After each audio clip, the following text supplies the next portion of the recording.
Et bien voilà, nous sommes aujourd'hui ce vendredi 31 janvier chez monsieur Paul Wallin. Et Paul a des choses à nous raconter qui nous intéressent dans le cadre d'une exposition qui s'intitule « Cheval, raconte-moi ton histoire » et qui sera présente au musée Hurtemblève du 8 mai au 31 août. Alors dans le cadre de cette exposition, nous essayons de retracer l'histoire du cheval comme compagnon de travail. Aujourd'hui, c'est souvent un compagnon de loisirs, mais du temps de nos grands-parents, il était d'abord un compagnon de travail et un compagnon de vie. Et donc, c'est dans ce cadre-là que nous allons faire l'interview de Paul. Tu veux nous raconter un petit peu voilà, la première chose que je peux vous raconter, c'est que, je te l'ai dit tout à l'heure, j'ai eu l'occasion d'avoir comme vieil ami un ancien Géromont qui s'appelait Émile Delgon, qui était un ancien charron. Donc ce monsieur-là a bien sûr travaillé dans les bois pour ramasser les gros arbres. Il a aussi transporté des pierres à partir de Géromont. Et il a aussi, dans son jeune temps, fait le halage des bateaux sur l'Ourthe.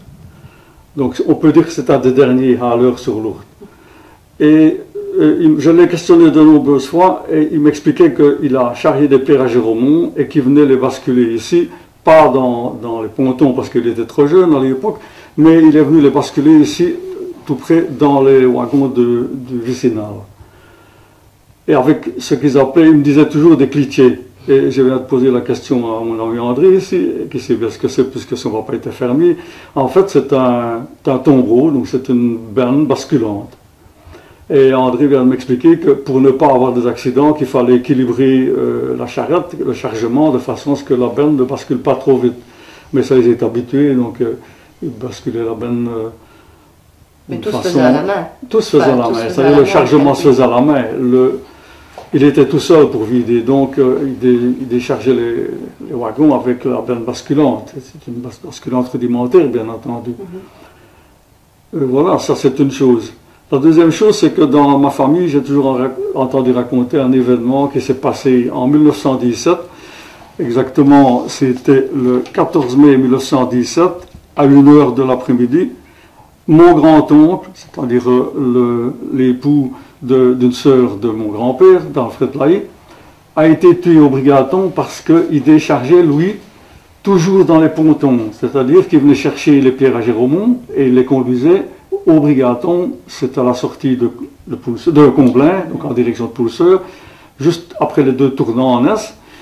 Et ce jour-là, il était avec son cheval, il devait reculer pour que le cul de la charrette soit au bord du ponton. Et son cheval a été gagné par le poids. Et il a voulu le protéger comme on faisait depuis le Moyen-Âge, c'est-à-dire mettre un bois dans les roues, ça s'est mal tourné, il a été tué. Et alors, maman racontait aussi que quand elle était petite, elle habitait ici en face, à côté de chez ses beaux-parents, parce que mon grand-père était prisonnier. Et alors, maman racontait que son oncle, son grand-oncle, passait tous les jours, et sur le temps de midi, quand il faisait bon, maman avait 6 ans, il la prenait, la mettait sur le cheval, il faisait 100 mètres, et puis ma grand-mère, mon arrière-grand-mère, ou l'autre fille, donc son autre fille, prenait maman, elle descendait du cheval, elle faisait comme ça une fois ou deux sur la journée, le trajet. Donc maman a gardé ce souvenir-là. C'était vraiment un cheval de famille. C'est un cheval de, oui, c'est-à-dire que maman avait, sûrement que c'était un monsieur fort gentil, et alors maman me racontait toujours ça. Ouais. Et alors maman m'a raconté aussi que les pontons, donc les barques sur l'Ourthe, ont fonctionné jusqu'en 1917, ça c'est bien arrêté. Mais quand maman était toute petite, donc elle avait peut-être 6 ans, c'est-à-dire mettons en 16-17, elle est allée chercher du tapis à liège avec une barque, parce que le monsieur Parot de Tils, c'était un petit cousin de ma grand-mère.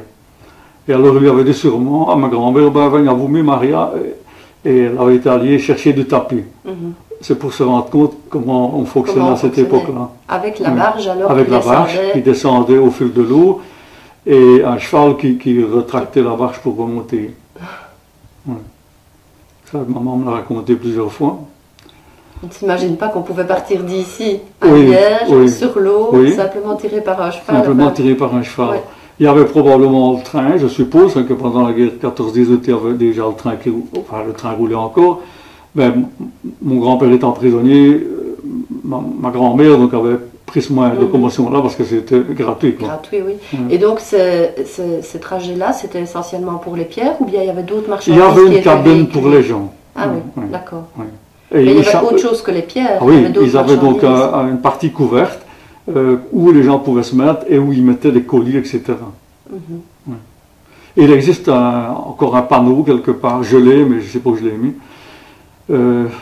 un panneau avec les horaires de départ et d'arrivée. Ah, c'est vraiment intéressant. J'essaierai de le retrouver. Oui. Voilà, je ne sais pas si je peux encore te donner d'autres C'est déjà pas mal. histoires. Moi, je voyage déjà dans le temps là, avec ce que tu nous racontes. Bah, merci beaucoup, Paul. Et puis, évidemment, il y aura plein d'autres éléments dans cette exposition. Il y aura des photos, il y aura du matériel. Si on retrouve ton panneau, il y aura peut-être ce fameux panneau. Et puis des témoignages aussi vidéo qui seront en continu dans le cadre de l'exposition au musée. Et on va profiter du Week-end Festival pour mettre en avant un petit peu ce rôle du cheval.